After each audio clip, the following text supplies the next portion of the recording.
Il faut pas trop de chaleur, on va la conserver beaucoup plus longtemps dans le temps. Souvent un arrosage par en dessous avec une petite secoupe au lieu d'arroser sur le dessus qui pourrait éventuellement tacher les fleurs. Puis l'arroser 1 à 2 fois par semaine, ça suffit en fonction des conditions météo. On peut acheter des pomponnettes, les remettre après dans notre jardin, donc ils peuvent revenir l'année suivante, tandis qu'un chrysanthème traditionnel, lui, ne reviendra jamais. Les pomponnettes en elles-mêmes peuvent être replantées ensuite en pleine terre, et souvent on arrive à les récupérer une année sur l'autre et ça refleurit.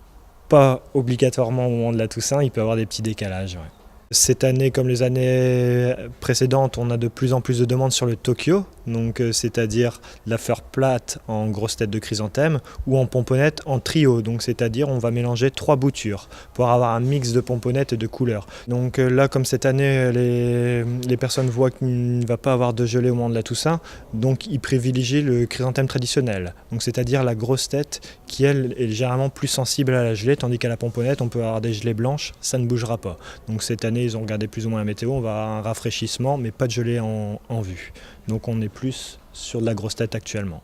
En étant producteur, donc il nous faut une période à peu près de 5 mois pour cultiver les pomponnettes ou chrysanthèmes. Donc on les produit en champ ou sous serre à partir de fin mai.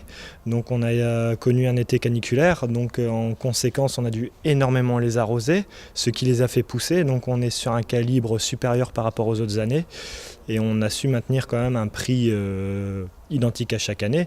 Donc le seul souci, c'est que on va dire que le calibre est très grand, donc les clients ont plus de mal à les transporter et surtout au lieu d'en mettre 2 ou 3 sur une pierre tombale, ils vont en mettre une du fait de la grandeur. Même pour nous, pour les arracher et les amener en magasin, donc en transport, au lieu de mettre 60 pieds sur un chariot, on va en mettre 50, ce qui nous fait beaucoup plus de voyages et de manutention.